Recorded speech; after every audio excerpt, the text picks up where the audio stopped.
The Global Action Plan provides us all with a strategic framework outlining major actions and guidelines on implementation, monitoring, and evaluation of activities at the local, national, regional, and global levels for a wide range of stakeholders. So let me tell you what the Global Action Plan addresses. Its four major aspects: raising awareness about the importance of linguistic diversity and multilingualism for our societies, encouraging legal recognition of languages all over the world, ensuring the intergenerational transmission and enlarging the functional usage of indigenous languages in all domains, and finally, securing the human, institution, and financial resources that are needed to engage with joint actions, partnerships, and cooperation. To facilitate the monitoring and mapping of activities implemented in the framework of the decade, and to identify good practices in line with the Global Action Plan, UNESCO has launched an interactive, dedicated website. This platform gives all stakeholders the opportunity to share information on the events and initiatives organized at all levels, to share resources, and to connect with partners worldwide. In addition, for the rollout of the action plan, UNESCO is looking into establishing a multi-donor financial mechanism for the international decade. Our objective is to facilitate support to indigenous peoples-led initiatives and to create new incentives for investments in indigenous languages. Indeed, the objectives of the international decade can only be achieved through the joint, coherent, and well-coordinated efforts of all stakeholders. I invite all partners to launch new projects to revitalize indigenous languages and to contribute to the mobilization of the necessary human, institutional, and financial resources. Finally, let me stress that the International Decade of Indigenous Languages is an ambitious endeavor. To ensure its success, I call on all of you to support UNESCO and partners in the localization of the Global Action Plan. We all should make this plan our own, applicable in our own spheres of action. UNESCO very much looks forward to continuing working in close collaboration with governments, indigenous peoples, and all stakeholders to make this a truly transformative decade of action for indigenous languages. Let us all work together for leaving none behind. Thank you for your attention. Is our guest of honor, Ms. Racilda Nunta Guimarães, Vice Minister of Culture of the Government of Peru, online? Has she been able to join yet? Yes, please, Madam Vice Minister, I'd like to give you the floor now. You know.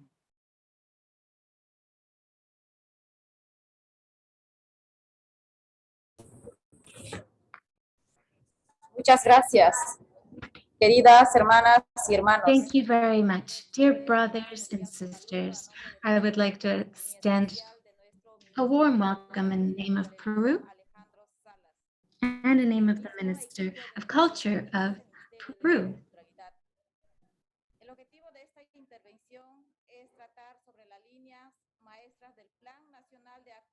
The purpose of this meeting is to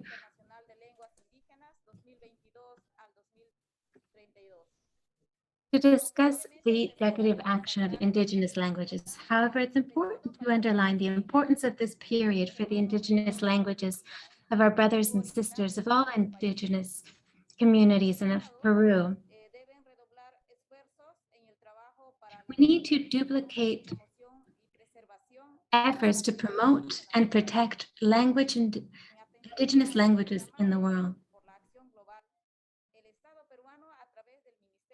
The Peruvian government and the Ministry of Culture created a plan of activities as part of the Decade of Action for Indigenous Languages.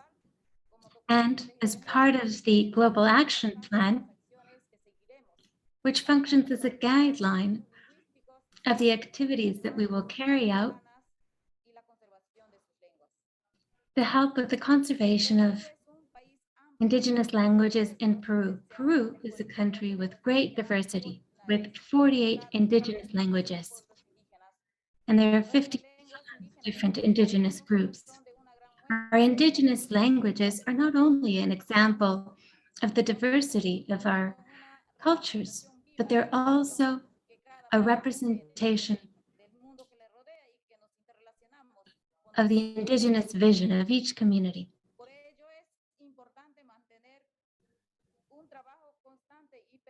Therefore, it's important to constantly work and guarantee, protect, and promote indigenous languages in Peru.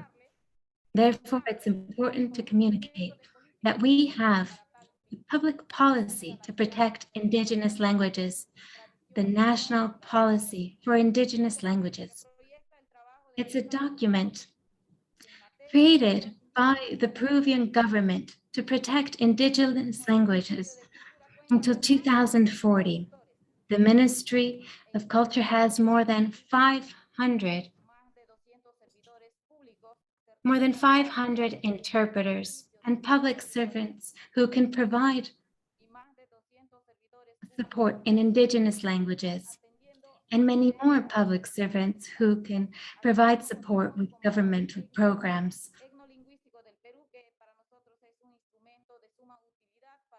This is a useful instrument for us in order to recognize the diversity of indigenous people in our country. We also have access to an interpretation service for indigenous languages, which has been fundamental during the pandemic in order to provide services through telephone interpretation for indigenous communities.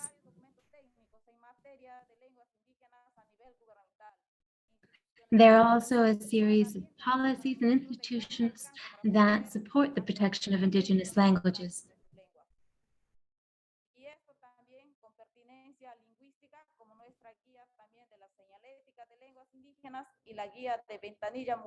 We also have several guides that are a work in process.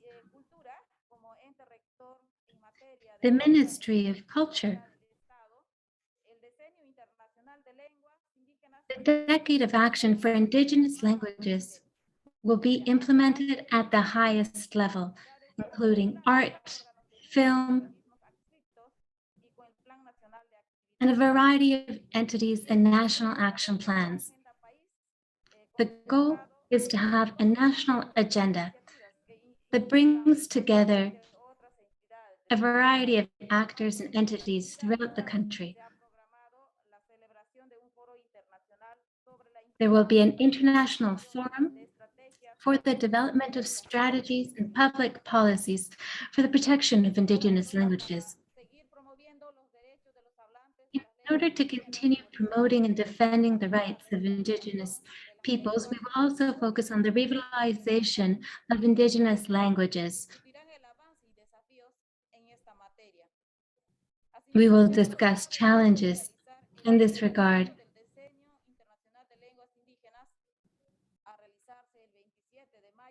And on May 27th, in Cayacuta, we will launch an initiative, the International Decade of Action for Indigenous Languages. Several local authorities and representatives will be present at this event. Now I would like to speak about the Global Action Plan in Peru for the International Decade of Action for Indigenous Languages. Multi-sectorial work is one of our priorities, which will focus on the revitalization of languages that are under threat of extinction, as well as actions to recover and protect indigenous languages where they are threatened. Many of these languages are disappearing in our communities. Number two, raising awareness in our country about the richness and diversity of indigenous languages and their relevance in contemporary society. We have been organizing events and actions with other ministries in order to increase awareness.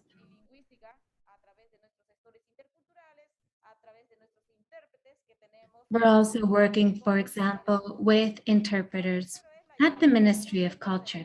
Number 3 is integrating the use of Indigenous languages in government services and programs that the government offers to Indigenous communities. Number 4, we also have support to strengthen and recognize institutions, collectives, and community initiatives that are dedicated to teaching Indigenous languages. For us, it's important to continue promoting, defending, and protecting Indigenous languages at a national and international level, because for us, this represents an important tool in order to continue flourishing in our country.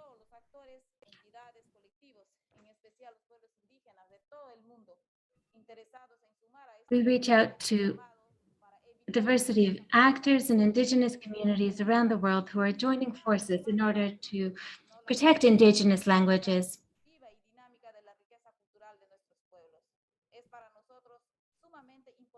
Therefore, it's of utmost importance for us, and we will proudly celebrate the International Decade of Action for Indigenous Languages as a diverse country. Thank you very much. Muchas gracias, señora Rosilda Nunca Guimarães, por sus buenísimas palabras. Thank you very much for your excellent presentation and for your efforts to protect Indigenous languages. It is a fabulous initiative. Thank you very much for your participation today. My colleague Imengarda to present the plan.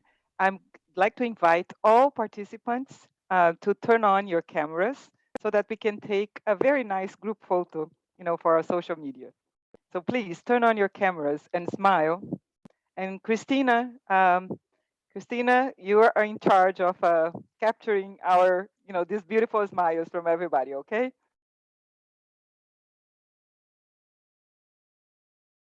So everyone counting, please.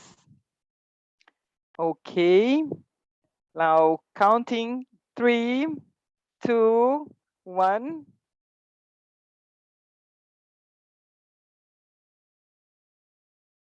Okay, great. Thank you so very much.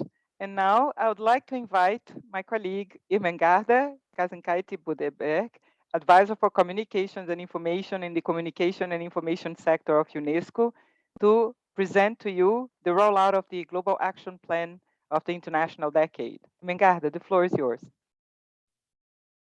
Good afternoon, good morning, wherever you are. We are pleased to have you here during this hybrid event. We have a number of speakers with us here. It's a really great pleasure to be together back, because after a long time during the global lockdown, we were not able to meet in person. And here today, we have an opportunity to greet each other and to continue our work. So we would like to introduce you the major aspects of the Global Action Plan for International Decade. So if we could move to second slide, please. What is important to actually acknowledge when the United Nations General Assembly proclaimed the International Decade, we could see it clearly what there are 3 objectives which were identified. First of all is to draw attention to the critical loss of indigenous languages. And this work cannot be done just in 1 year or even in 1 decade. And therefore the United Nations General Assembly, after the international year in 2019, invited us to continue working towards this objective. Secondly, we were invited as well to take urgent steps at national and international levels, which would help to preserve, revitalize, and promote indigenous languages. And UNESCO was invited to serve as a lead UN agency, together with our colleagues from UNDESA, the High Commission on Human Rights, and other UN agencies. And as well, the same United Nations General Assembly invited member states to consider establishing national mechanisms with adequate funding needed for the implementation of activities. And what is really important, what indigenous peoples were as well invited as custodians of their own languages to initiate and develop appropriate measures. This is why our work is essential, but we would be implementing this in a multi-stakeholder manner. So we could move to the next slide. Please stop here. Yes, the Global Action Plan is available since last November. Those who haven't had a chance to look at this, there are several linguistic versions available in English, French, Spanish, and Russian. And this is a comprehensive document which provides and gives us a guidance on a conceptual framework on implementation and monitoring and governing structures of international decade. It gives us as well coherent approach and invites us to work in a collaborative action, inviting all stakeholders to work together in order to achieve a maximal impact and social change. And obviously, it provides very concrete steps for implementation, monitoring, and governing structures, suggests a number of measures and a number of important elements which could be helpful for implementation of our activities. The next slide, please. What are the key assumptions? What do we actually expect to see at the end of 10 years, in 32? First of all, we expect that awareness about the importance of linguistic diversity and multilingualism for societal development is raised, and we are able to demonstrate what we have to include linguistic diversity, multilingualism in all global development agendas, frameworks, strategies. Secondly, we expect that the legal recognition of indigenous languages would be ensured, and that legal recognition would lead to social cohesion, greater participation and inclusion of indigenous language users. Thirdly, we expect what intergenerational transmission will be ensured from older generation to younger generation. We as well expect that functional usage of indigenous languages in all domains would be enlarged. And fourth, but we would be able to mobilize at global, regional and national level human resources, institutional resources, and we would be able to allocate sufficient amount of financial resources to secure engagement in joint actions, partnerships, and cooperation. Next slide, please. So what are the great expected outcomes? We expect that we learn, teach, and transmit languages to next generations, but we are able to position indigenous languages as a global priority, and we will be able to secure commitment of all stakeholders. We as well expect legal recognition of languages endorsed, supported, and introduced in legal system and legislation. And obviously functional usage of languages in public domain, which would include education, healthcare, employment, digital environment, issues related to cultural expression, employment opportunities, partnerships, biodiversity, and many other domains which are important, but a language would be used across different domains in society. The next slide introduces 10 thematic outputs. You can see it here, what the action plan looks at indigenous languages in a holistic approach. Language is an important communication system. It's as well clearly indicates what every human being has a right to use his or her language of choice in public domain, and nobody can be discriminated. And if we want to make sure that indigenous languages are preserved, revitalized, and promoted, these are important thematic outputs which we identified through the global consultative process, and which will guide us to the very concrete activities. So I will just go through very quickly those 10 outputs because we are cross-cutting. And at the same time, we are very specific in terms of institutions to be involved, in terms of activities we have to design, identification of resources and partnerships. So number one is inclusive education and lifelong learning environments. Number second is related to eradication of hunger and indigenous food systems, where language is present, where traditional knowledge, traditional practices are conveyed, as well in working together and making sustainable food systems. Number three, it is digital empowerment, freedom of expression of indigenous peoples in language of each choice, access to information in indigenous languages. We could see it very clearly during the global pandemic.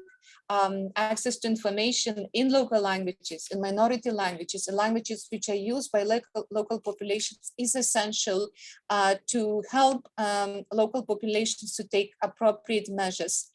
And obviously development of language technology. Number four, it's related to health, better health and provision, social cohesion related aspects.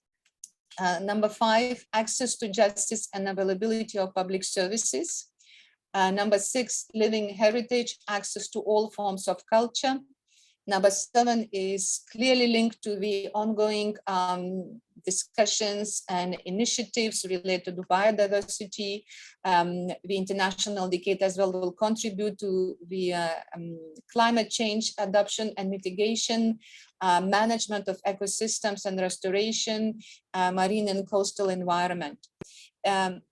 It is important as well to acknowledge what the action plan invites what language would be used as an important public good and would provide opportunities for employment, decent work, and economic growth.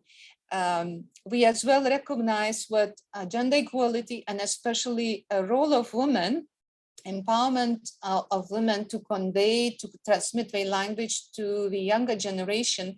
Wherefore, it is important to have a number of activities supporting and encouraging women's participation in society and inviting indigenous women to continue conveying their language to the next generation. And last but not the least, public and private partnerships is one of the outputs for next year's to work. So if we go to the next slide, we as well identified during the global processes what there are clear linkages with the 2030 Agenda for Sustainable Development. And you can see it here on the slide. Both SDGs, Sustainable Development Goals, which are directly linked to the international decade. And there are a number of which were identified which contribute indirectly to international objectives and goals set up by international community. If we move to the next slide, what is really objective of this discussion today? We have heard already from a Vice Minister from Peru, what a number of countries, including Peru, and even today we'll have a few more examples, are working on the localization and adaptation of global action plan. Why it is needed? The global effort is in front of you, the global action plan. It sets the global direction, but in order to make this global effort relevant to the local communities, to address the local challenges, to look at the contexts and opportunities which exist, we need to localize and adapt global action plan. Wherefore, we invite at regional level partners, multi-stakeholders who are working at regional level to localize action plan. We invite as well governments in particular to develop national action plans, and those institutions which play an important role in a language promotion revitalization process to design institutional action plans. And UNESCO is one of the lead UN agencies which already introduce the global action plan in its own strategy. And there are a number of field offices around the world, headquarters colleagues across different sectors introduced and developed the very concrete action plans. The next slide, please. During the consultative process, we identified that the primary target groups are obviously indigenous language users. nothing for us without us. And within this primary group, we identified that Indigenous children, girls and boys and youth is one of the top priority. We as well identified learners with really important emphasis of having new learners who would come and would be keen to learn Indigenous languages. Knowledge keepers, teachers, educators, language professionals, including interpreters, translators, those who developed language technology solutions or resources. And obviously, there are a number of duty bearers like governments, policy and decision makers, public institutions, which are as well involved in the processes. If we move to the next slide, please. We would like as well to share with you information what the Global Task Force is an international governing mechanism which was established to facilitate the implementation of the action plan. And you can see it with steering committee with advisors is established for 3-year period. We have as well a number of observers who may join our meetings, and the ad hoc groups are created on demand, and we would be focused on very specific tasks. Next slide, please. So the action plan is as well supported by global communication strategy. I invite you to visit our website and use a visual guide, as well as the resource mobilization strategy is being prepared, and we identified immediate funding needs for action. And we invite all donor community members here present, partners who provide financial support to work with us towards to make sure that necessary financial resources are in place for implementation of activities. The next slide, please. So how can you contribute to the international launch of, to the global launch of International Decade? What are the types of activities what we are suggesting? First of all, mobilize your resource, your networks. Mobilize at any level you work. Share information through websites, social media campaigns. Plan or launch new activities and events, inviting different stakeholders.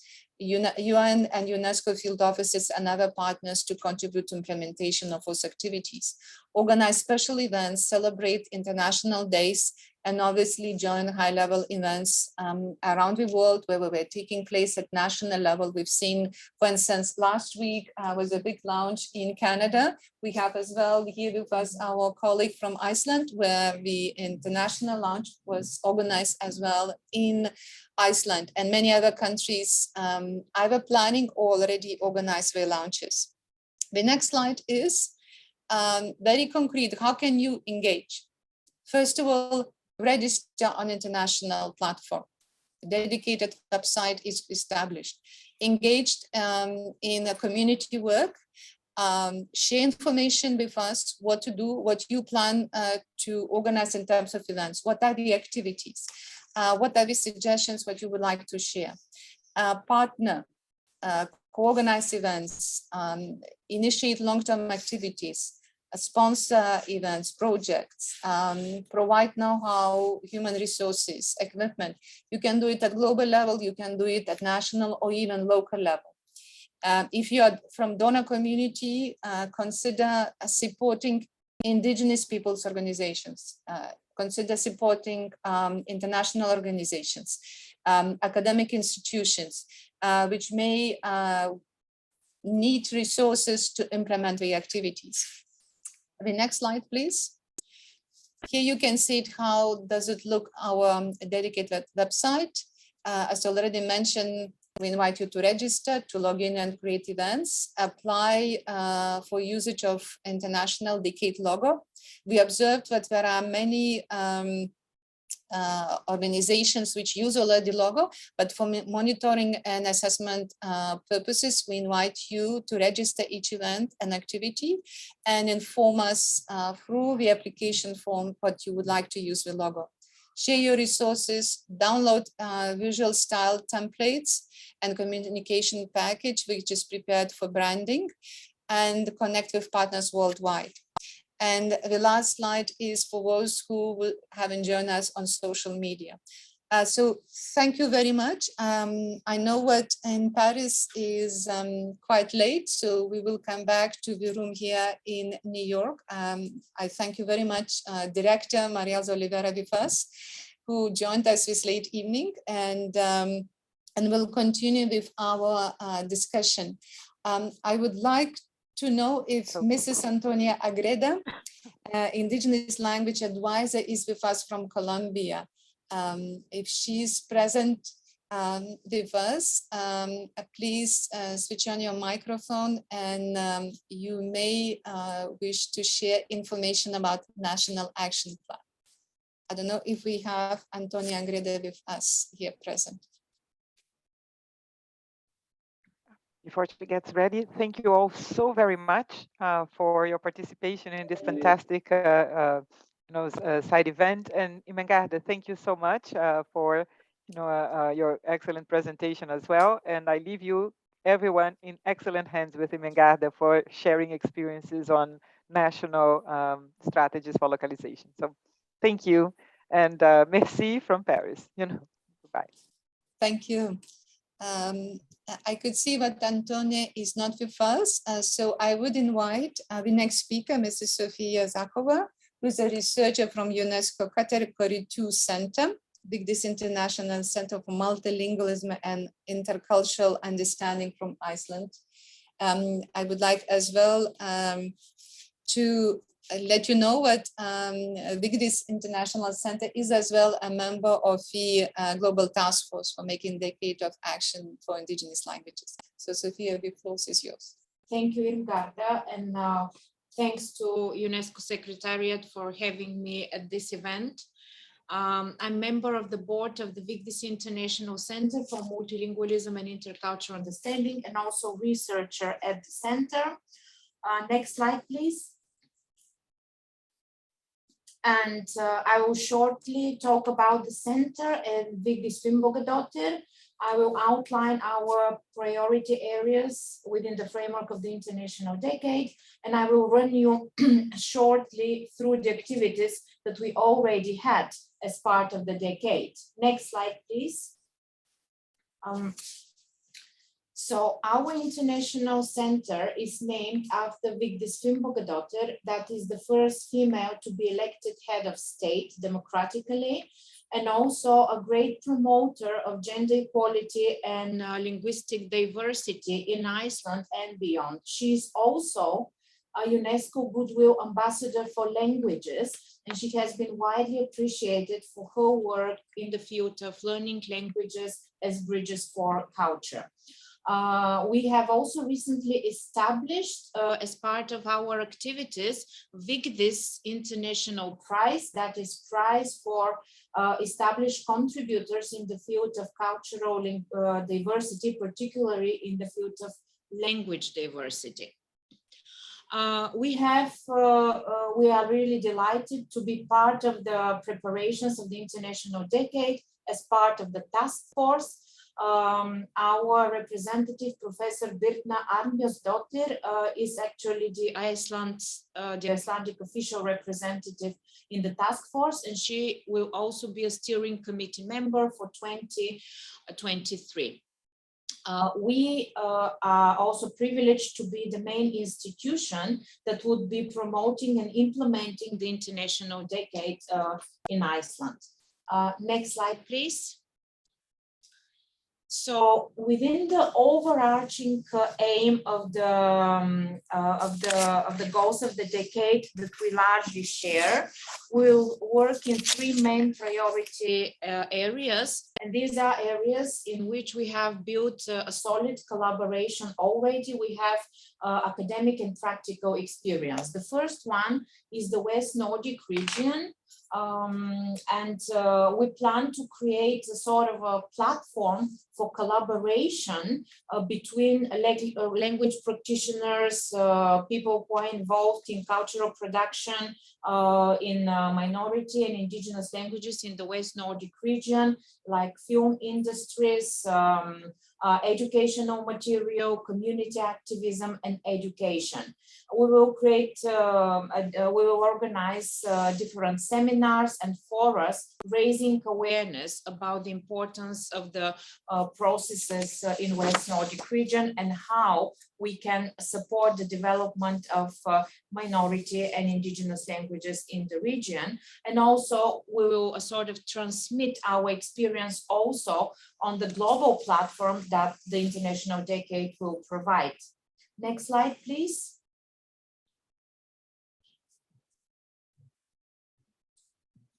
Another priority area that we will work on and in which I'm personally involved is the global literary and language heritage of the Roma people, known also as Gypsies or Tziganos in some countries. I would like to remind you also that in some countries as Brazil, they are treated according to the legislation as indigenous people. And have often faced the same problems as indigenous communities have faced in countries and regions. So we will create a global map representing the Romani literary heritage, and we will promote the literary heritage of the Roma people on global level. We will also raise awareness of the Roma communities and Romani literary heritage in Iceland and in Nordic context. Naturally we'll share the results the results of our initiatives with the global platform of the indigenous languages. Next slide, please. Icelandic language is a language with both oral and written tradition, but at the same time has faced challenges that many languages who are languages with small number of speakers have faced throughout history and especially today. So we hope also to share our experience in the field of translations, because there is a long track record of translations into Icelandic from global languages, but also from small languages. So we plan to organize different forums for sharing translators' experience, not only in Icelandic, but also in other small and minority languages. Next slide, please. With this, we plan to contribute to the goals of the International Decade of Indigenous Languages, but also to the sustainable development of goals, and especially to those related to quality education, gender equality, reduced inequalities, peace, justice, and strong institutions. Now, I would like to share with you visuals of the events that we have already organized in Iceland since the very beginning of this year, as it marks the beginning of the decade. Next slide, please. The first event we had was a discussion with participants from different areas of Sapmi, cultural production and language futures. And actually, cultural production and language futures would be a headline for different discussions that we plan to organize in the next 10 years, with focus on various languages from the regions and communities we work with. And we will shortly produce a digital material with this discussion, and we will share it with you. Next slide, please. We are very proud to have an interactive exhibition in our Vigdis International Center called the Living Language Lab. This exhibition is targeted at teenage age students, but it's equally entertaining to different age groups. It presents the language diversity in Iceland, but also the history of languages throughout the globe, with a special map representing all languages in the world with different continents. So It's interactive, and those who attend can just zoom into a certain territory or language tradition, can learn about the history of the language, can learn the basic words in this language, and also hear language sample. It is really very entertaining, and if I can quote Peter Austin, whose book has inspired the exhibition. He recently saw the exhibition, so he said this exhibition really brought tears to my eyes, because as established linguists who have been engaged in community work, he was really proud to see how in what way we communicate this important information about linguistic diversity and importance of languages. Next slide, please. Working in the field of Roma communities and Romani language, we organized event on the 8th of April, that is the International Day of the Romani Language, with a program of cultural activities, including reading event, opening of exhibition, and music workshop for Romani kids to learn song in Romani. Next slide, please. And as Irmgard has already mentioned, on the 22nd, we have launched nationally the Decade of Indigenous Languages, with participants representing UNESCO, Icelandic governmental officials, the rector of the university, Vigdis Finnbogadóttir herself, and the 2 prize holders of the Vigdis prize. And also we had a panel discussion with presentations devoted to indigenous languages and how we can work on revitalizing languages and work with communities. And also, next slide, please. We have launched the Icelandic language webpage presenting the decade in Icelandic language. So we have the basic information translated into Icelandic and highlights from the global development with focus, of course, on national development. And the same day, we launched the exhibition that I presented a few minutes ago. Next slide, please. Naturally, in all of this, we're not alone. We rely on a wide network of collaborators, different stakeholders. Iceland sits in the committee together with Norway and Canada, and there is a discussion on various activities we can collaborate on. Of course, we collaborate also with indigenous people, organizations in different fields. And also with language activists, and naturally academia. We are academic institution ourselves. And so we look forward to extend our networks and for future collaboration. Next slide, please. So I would like to invite all who are present and interested to contact us, get in touch, and discuss future collaboration within the decade. Thank you very much for your attention.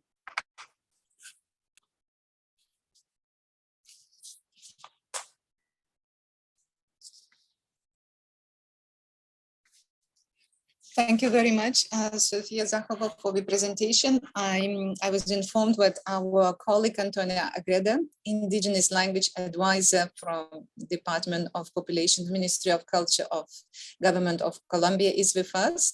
So I would invite Antonia to take the floor and share with us information about adaptation of Global Action Plan at national level. So Antonia, please take the floor.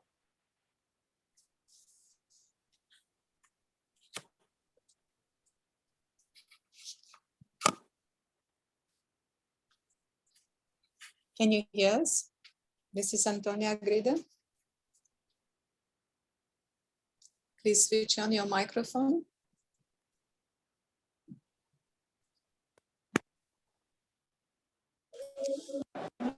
Aló, ¿sí me están escuchando? Yes. Yes. Hello. Can you hear me? Yes, we can hear you. Please go ahead. En el micrófono y en mi cara, que no se alcanza a mirar, pero quisiera compartir con ustedes. Microphone on my screen, but I would like to share with you our national language plan. For Colombia, it's very important to be able to present this plan. It's a plan that has been created with the inclusion and participation of indigenous communities, of what we call lenguas criollas, as well as the Roma language.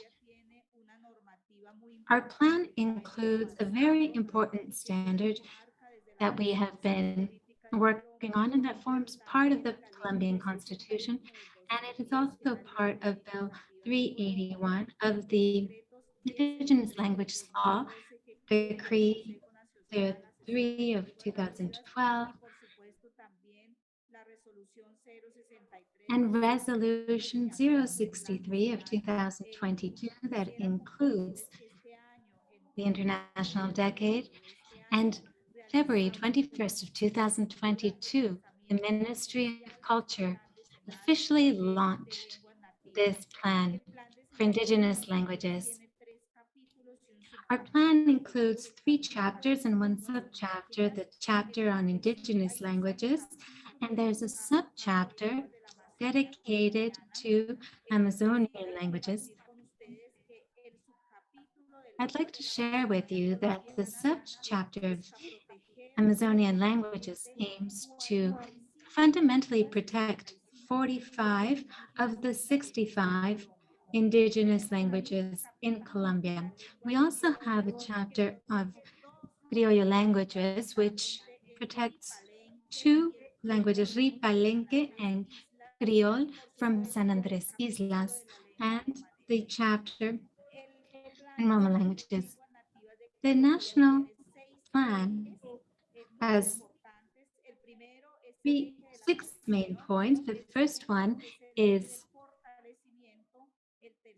information. The second one is information. The third one is the pillar of recognition. Fourth is documentation. Fifth is revitalization. And sixth is the defense and protection of languages that were thought to be extinct in Colombia.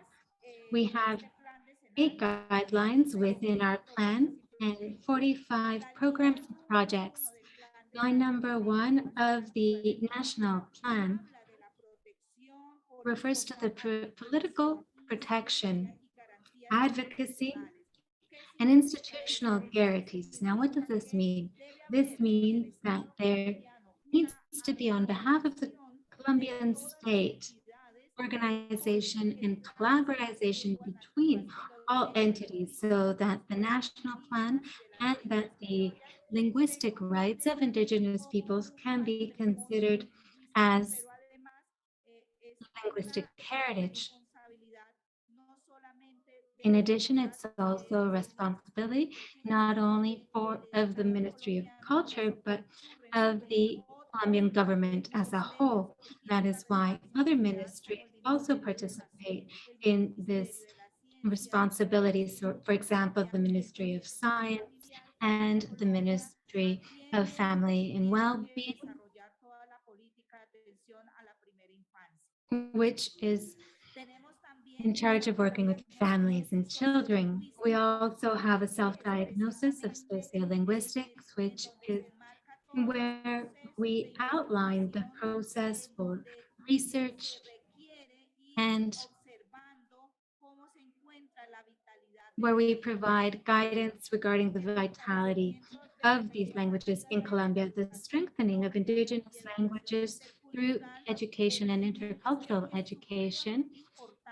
This pillar is of utmost importance because here we're pointing to programs and actions that work alongside the educational system in Colombia. There's also the subject of media and technology to strengthen indigenous languages. And the goal here is to develop content in indigenous languages, the revitalization of extinct languages, and also the revitalization of indigenous languages in urban contexts. These are the main elements of our national plan. Thank you very much. Very much, Mrs. Antonia Agreda, for this intervention. And I would like to move to Mrs. Myrna Cunningham, who is the chair of Pavanka Fund.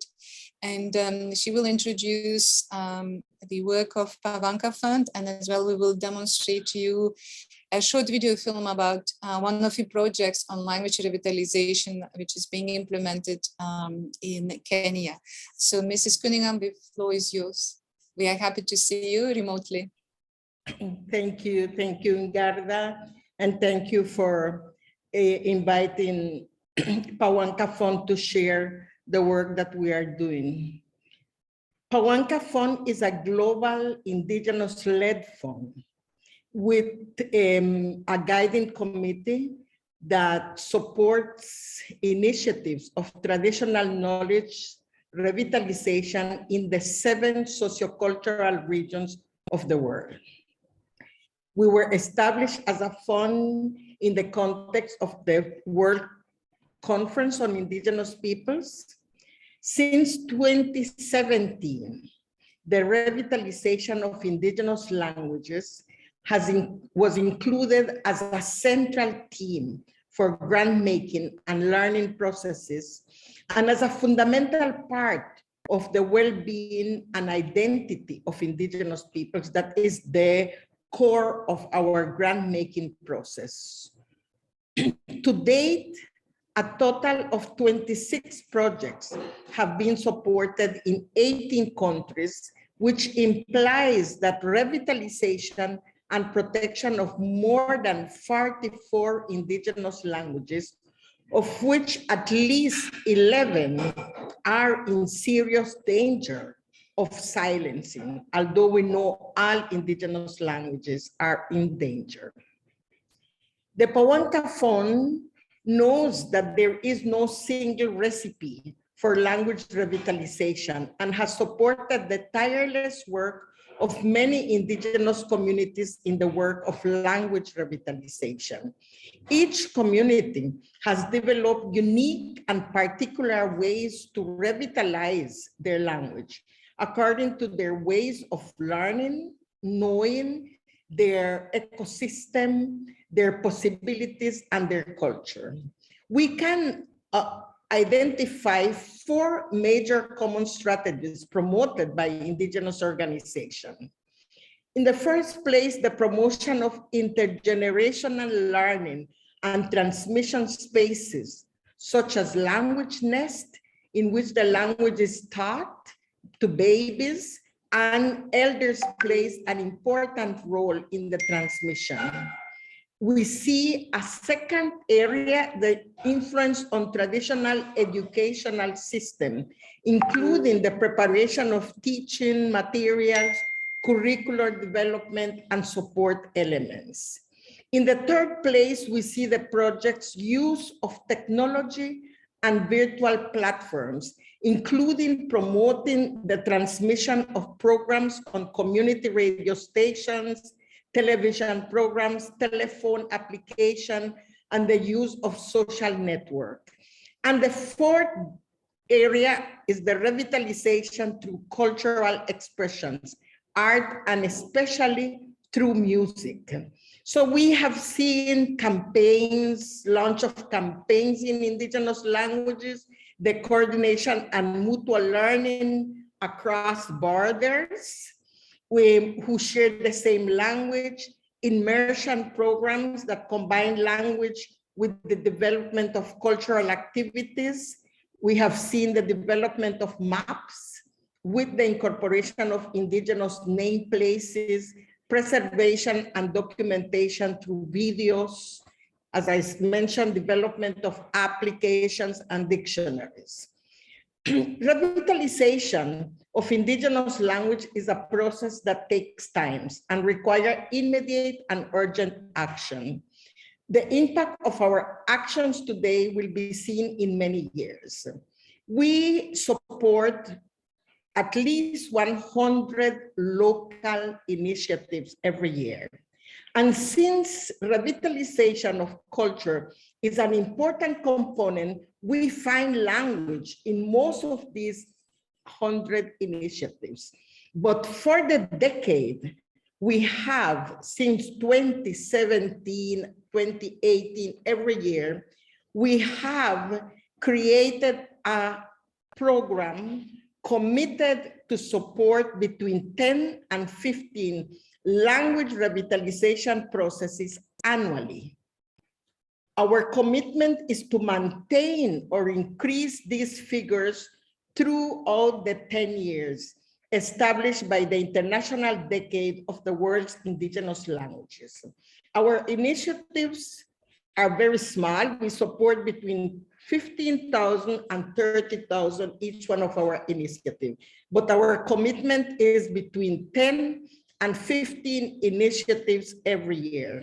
So I want to through these short words, express our commitment with the decade, and of course, to call on the Permanent Forum, the governments, and the United Nations, and all of the different entities to support the indigenous organizations that are making great efforts to keep their language alive. One of our partners says, our language and our tradition is our root. If we lose them, we lose ourselves. We understand that we are all partners in this journey. So we invite all of you to join forces and support Indigenous people's language revitalization. We will share now an experience on the trail of the vanishing El Molo language. That is a language revitalization implemented by Gurapao Peoples of Water in northern Kenya. Thank you very much, Mrs. Cunningham, and I invite our colleagues to show a short fragment of this film. As already Mrs. Cunningham mentioned, but this is a short film of language revitalization project in Kenya. It is 11 minutes long. What we promise, what we will upload this film with permission of Pawanka Fund on the dedicated website, but at least we could profit for a few minutes because we know what Mr. Paul Lekapana is with us. You may send him as well your questions if you have directly to him, but please just colleagues in Paris, please just load a few minutes beginning of this film. Thank you. Hello everyone, this is Paul, and I will give a brief about El Molo language, what we've done as an organization, and what we've achieved so far. First and foremost, El Molo language is at the verge of disappearing. Of course, we have remnants of elders who still can speak the language, numbering about 5, but only about 2 are conversant with the language. El Molo community has a population of about 1,140 individuals, and we see that once we lose our language, then we will lose our identity and we will lose our culture. We'll begin by informing you the strategies we employed as an organization to try and revive El Molo language. Number one, we started by focusing on research, and in our first phase of the project, which we began in 2018, we engaged a linguist, an expert in language matters, and this has really enabled us to know exactly the situation of our language, if at all it will be revived or not.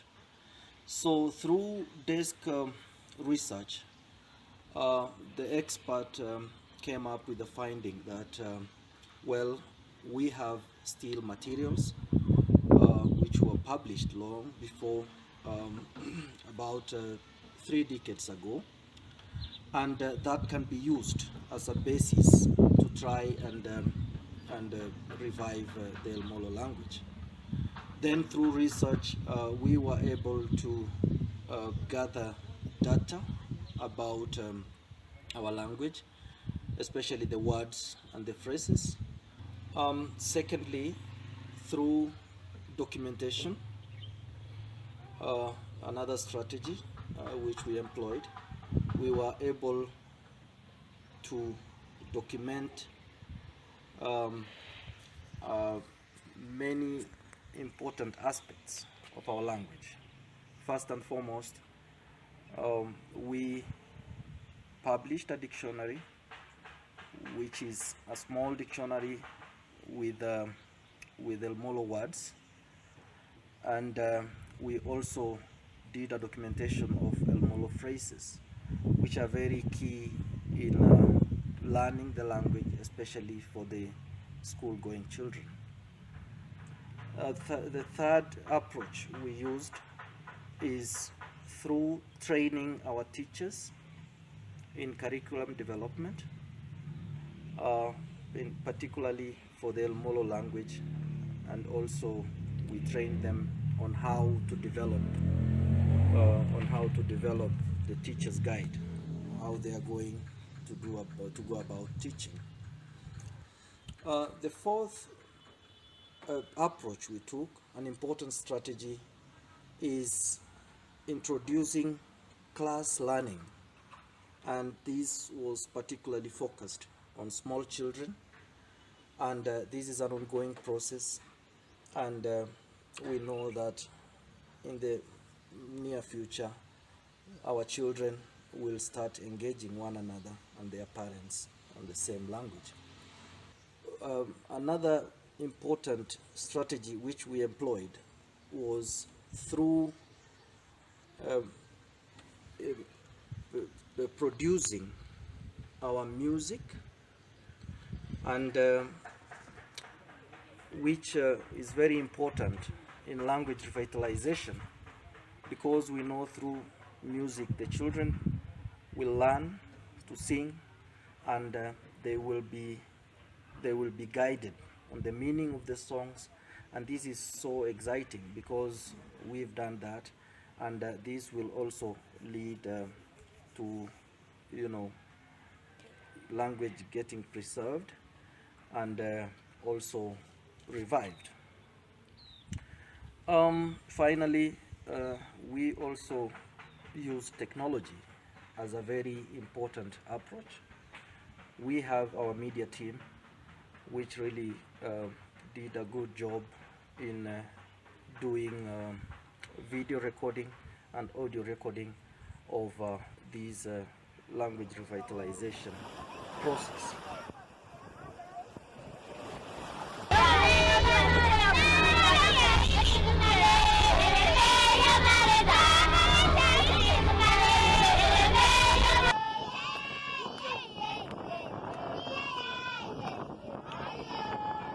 Thank you very much for showing this film.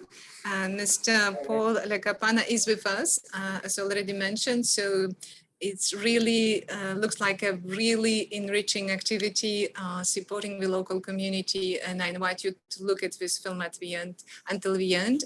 We will post it on our website.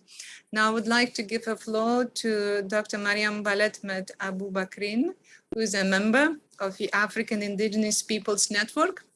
She's as well a member of the Global Task Force for Making a Decade of Action. So she's with us in New York together. So I give her a floor. Tanimert Imgarda, thank you in my language. Talasam Madartulaham, Hula Kawanin Fuknawan. So I'm greeting you in a good way in my language, Tamasha. I want to acknowledge all the sisters and brothers who joined this afternoon, as well as the indigenous territory that hosting us today, the Odonashoni, Lenape, and Mohawk. So thank you so much. I just also want to acknowledge the people who are here and sharing the great initiative and effort to promote, revitalize and preserve our languages. I have few words to share from my heart your mind, if I may, and then I will come with some recommendations to the forum, but also to the states and to us indigenous peoples and over relevant stakeholders. As Ingarda said previously, this is a multi-stakeholder work, like we have all to carry it out. So we will come back in 10 years with very successful outcomes for the decade. So first of all, I would like to share a bit about the journey to the decade. Some of you here witnessed the first expert group meeting of the Permanent Forum on Indigenous Issues back in 2008 on the general topic of indigenous culture and languages. And then we had the second expert group meeting, which happened in 2016. 2 years after the World Conference, as Mirna mentioned, the World Conference, so it was a good momentum to bring back the issue of our languages. And then by the expert group meeting in 2016, which was really well organized, but also well followed in terms of outcomes. So by the session of the forum that was following that expert group meeting, we had a recommendation from the annual report of the Permanent Forum asking for International Decade of Indigenous Languages. And then we had the, not just in 2016, but we had in 2019 the decade. By then, we were expecting to have just after the decade, the year, sorry, the decade, but we stayed for 2 years, almost 3 years to into 2022 to have the International Decade on Indigenous Languages. So it is for us a celebration, but also a testimony on how the processes can be long, but we never have to give up. We have to follow the path and to work together to get to where we want to. And that is the same hope that I am keeping for seeing real result for our languages to be alive in all aspects and in all the areas. As we heard from some of you, the languages are a matter of several areas, not only the communication.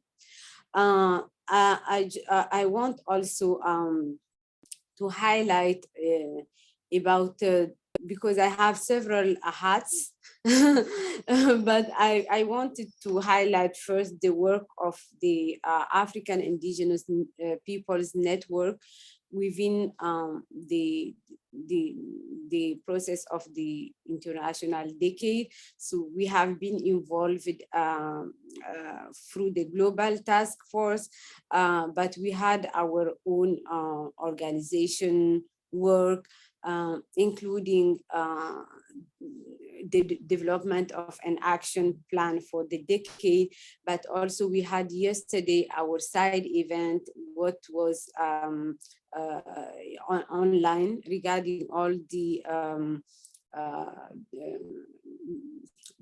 challenges in participating here in New York, but it was very successful because people from grass were to get, so we feel that it was a good start to let them know about the process, like this is a starting of the decade, but also to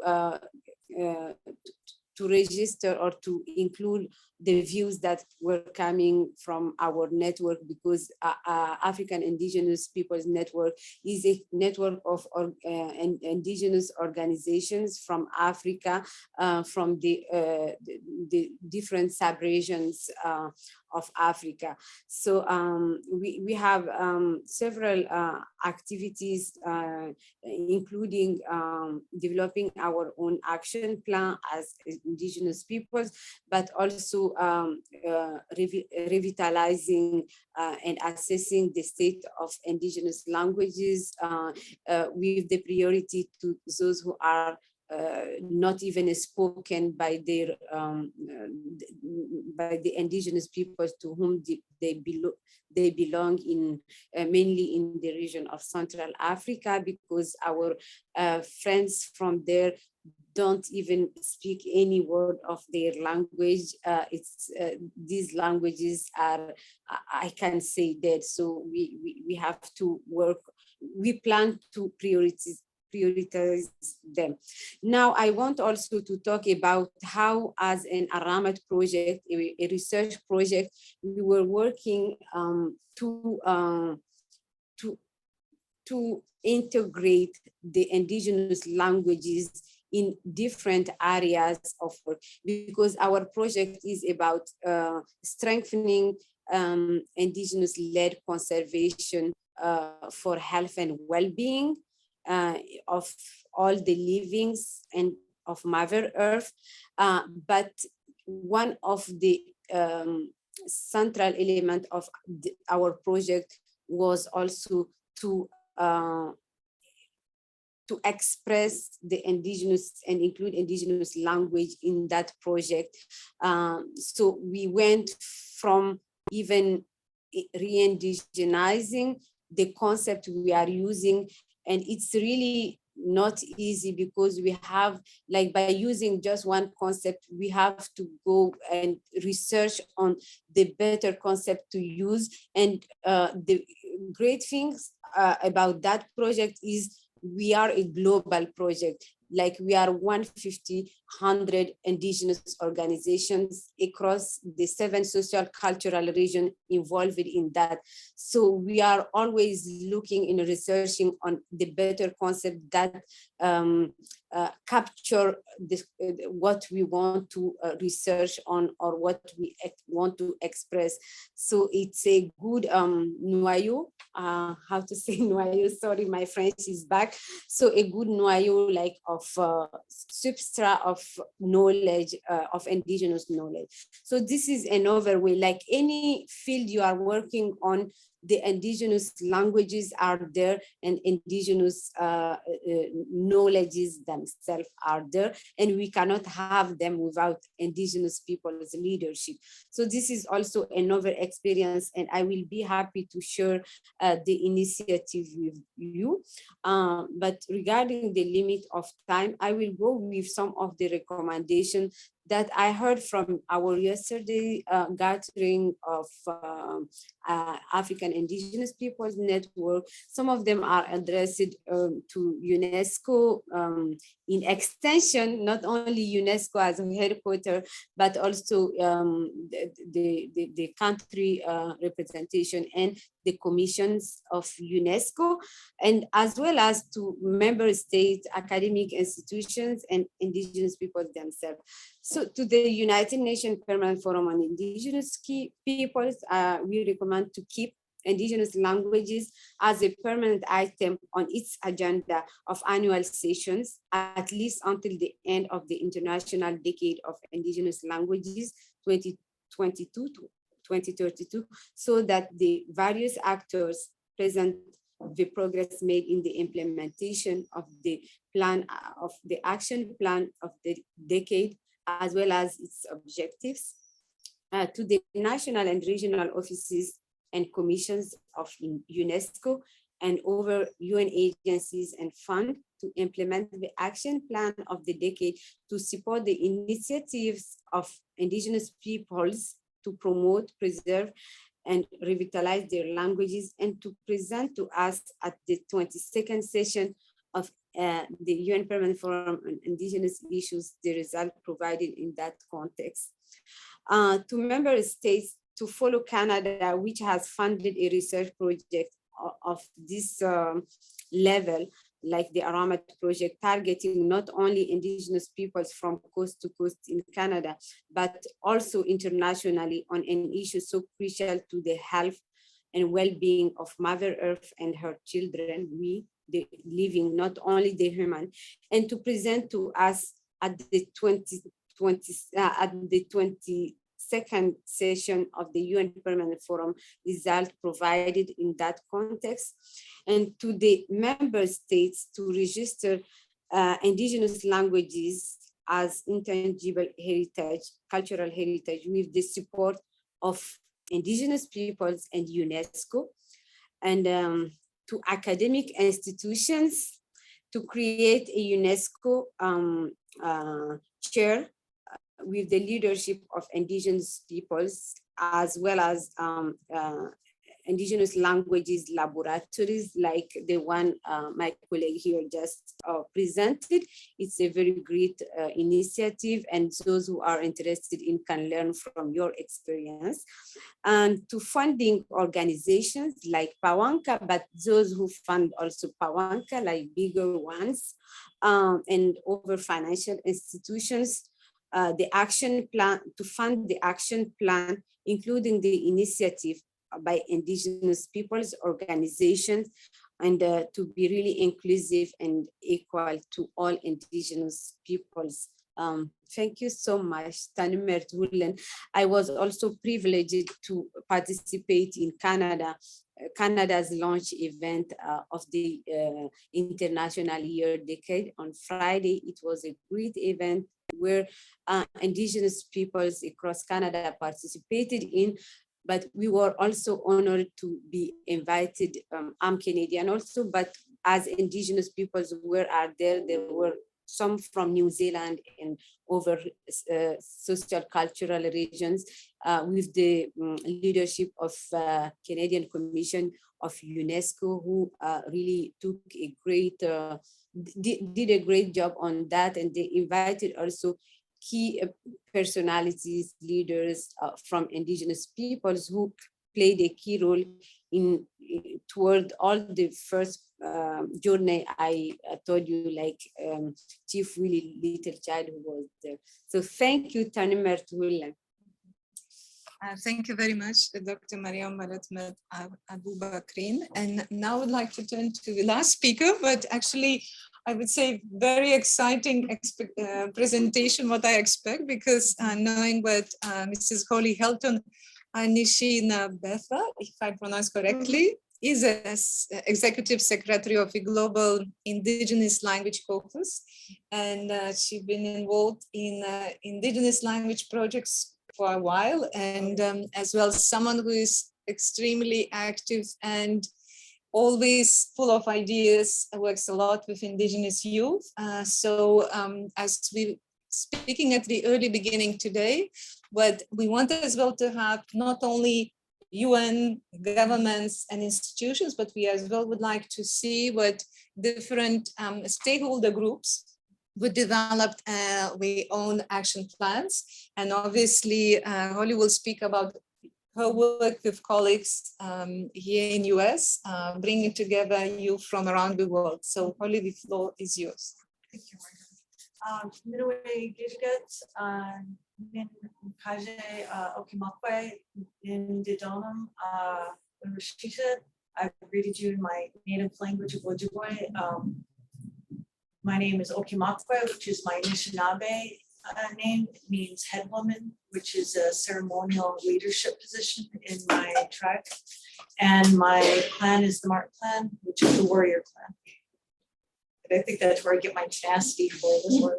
In the United States, the Global Indigenous Languages Caucus actually had the very first launch for the International Decade on January 4th in the state of Oklahoma.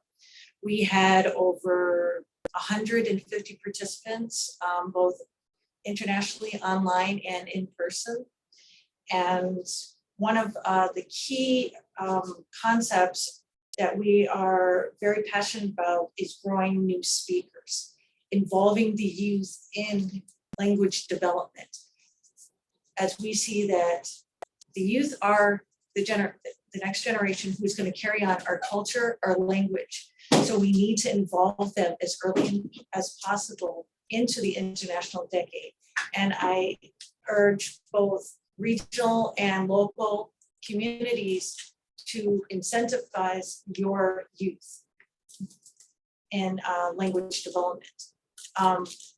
Right now, we are developing programs and collaborations with other youth groups, such as the Global Indigenous Youth Caucus, which has met here in the United Nations.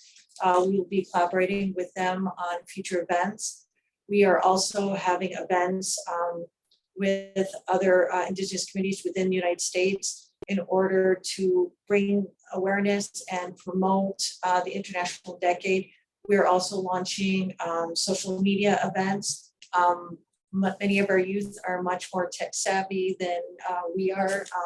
We plan on using Twitter, Facebook, YouTube in order to spread language awareness. The Global Indigenous Languages Caucus is also, we give funding for language programs in 5 different countries, such as Kenya, Australia, Mexico, and other communities around the United States in order to fund these language programs. And we are very committed to promoting immersion schools, language nests, and also the Master Apprentice model. Currently, as my position, I work at the Lakota Orioles Ojibwe School in Hayward, Wisconsin. And the Ojibwe language is integrated into every aspect of our classes there. You can see the Ojibwe language when you walk through the hallways in our signs, even in the educational curriculum. The Ojibwe language and culture is firmly in place in school so that students aren't just getting it in their language classes or their cultural classes. You will have Ojibwe in the math class, the social studies class, the English class, even the science class. So we've completely integrated the language and the culture into all aspects of our classes, from kindergarten all the way up to 12th grade in high school. And we're hoping that we can use that as an example for other communities to start integrating the language and the culture. But beyond that, I would also like to encourage other nation states to allow Indigenous languages in the public schools. Currently, my oldest son, Corbin Helton, he attends North Fond du Lac School in Wisconsin, and he was able to take his Indigenous language in a public school in Wisconsin. And he was the very first to do it in the state of Wisconsin. And that was so revolutionary that here he could take his Indigenous language that has never been offered before in a public school. And so from that program, we're getting more students in the United States in order to be able to take their Indigenous languages in public schools. And the more we encourage our youth, the more the language will grow. And I also stress that we should be supporting these grassroots organizations that are growing new speakers, that are encouraging parents to learn the language along with their students so that the language can be spoken in the home and also in the community. Many times, right now, there is at least 8 different books written exclusively in the Ojibwe language for children. Many of them are telling traditional stories, traditional songs. We're encouraging our youth to participate in cultural events such as dancing, singing, drumming, and also artwork. There are so many traditional art forms that are being lost today that are so connected to both our languages and our culture. But we also have to have those cultural events along with the language. You cannot have the culture without the language, or the language without the culture. It is interwoven and intertwined. And many times when we have our cultural events, it is entirely in our Indigenous language. If we did them in English, it would not have the same impact. It would not have the same depth of connection to our ancestors. So I urge nation states and also other organizations to please fund these activities in these grassroots communities so that we can grow new speakers. Because of COVID, many communities have lost their fluent speakers. And so now have to scramble to try to grow these new speakers from the loss of the old ones. And so, excuse me, I would like for UNESCO to promote a youth representative or observer for the permanent forum who can sit in on high-level meetings and decision-making meetings so that we can get the youth perspective. How do they want us to proceed? How would they like to see their language or learn their language? I've had many discussions with young people just from my stay here for the past 3 days.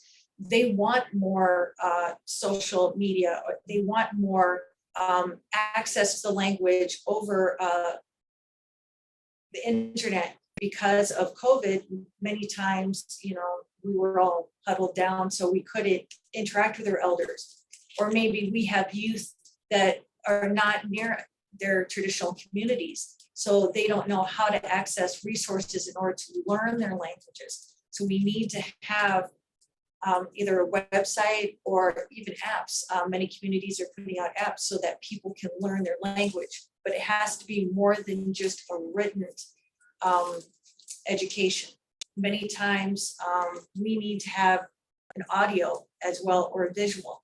One of the best resources I've seen for my language is the Ojibwa's People's Dictionary, where you see the written word, but you also have an audio recording of an elder speaking the word so that you can practice the words right along with the elder.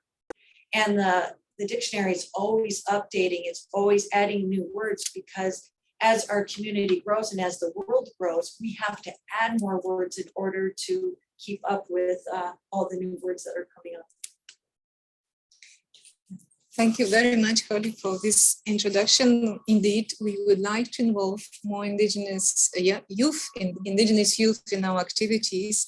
And as well, it is really interesting what you shared with us, your experience developing different digital solutions, and especially making reference to the book's use of original sound, which is conveyed by elders for improving learning processes.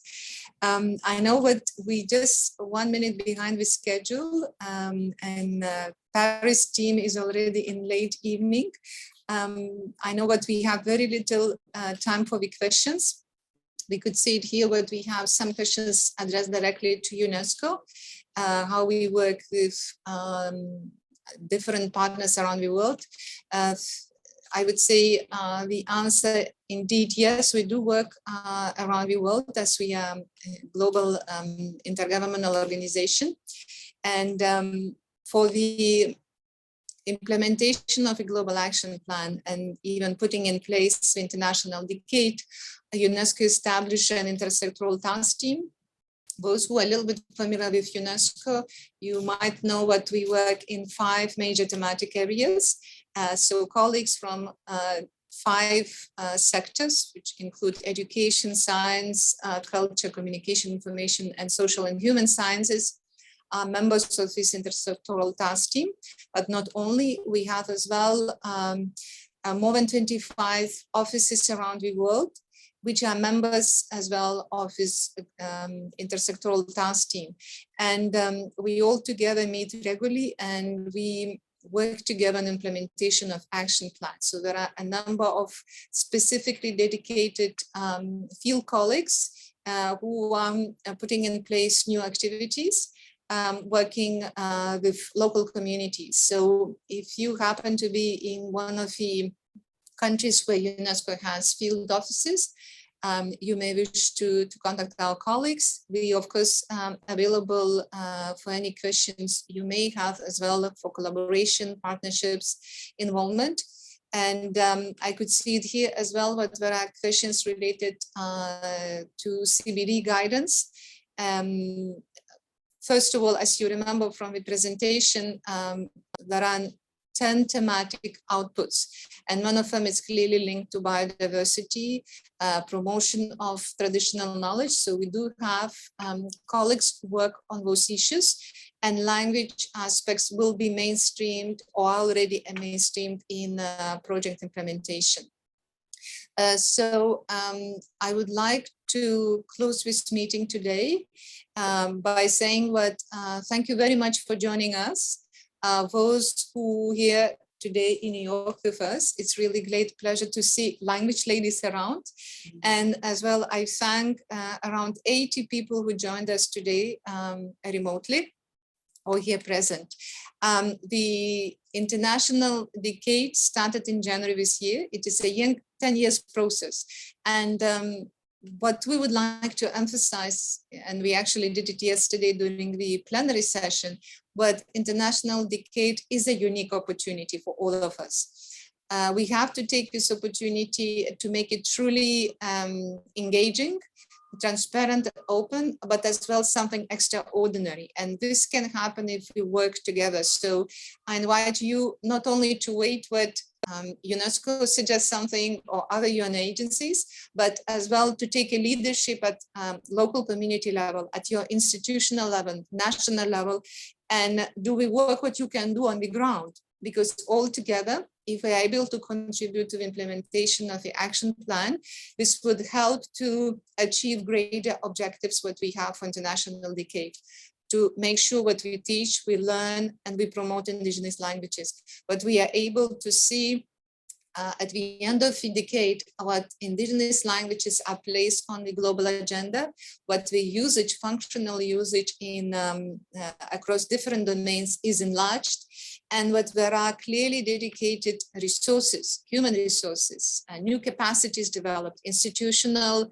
structures established, and financial resources is made available for implementation of very concrete activities. So please join global community and share information about your work, what are events upcoming. If you even did organize something already this year, please still inform us. It is a very good way to learn from your experience, to see what is going on, to analyze, to take what we can bring into other work.